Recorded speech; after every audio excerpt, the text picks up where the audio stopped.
Hello friend, এটা দেখো আমার শিব মন্দির, তার পৌঁছিটা চৌগুচ উপরকে দেখো। এটা আমার মন্দির আছে, এটা চণ্ডী মন্দির, চণ্ডী মা শনিনে আর শিব মন্দির যে দিন বুলি আসবো বলে আসবো।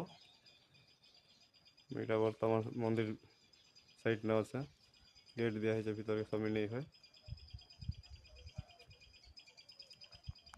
এটা দেখো সোনা বাবা, এই ভিতরে এটা গুম্ফা আছে, এটা দেওয়া হয়েছে। এটা শিব মহাপ্রভু অসন্ত লিঙ্গ ফুটি করি দেখো মন্দির গুম্ফা মনে আছে। আর টিকরা পড়া যে নেব বলে বিয়ে আইব দেখাব শিব মন্দিরকে। এবার গেট দেওয়া হয়েছে এটা বর্তমান।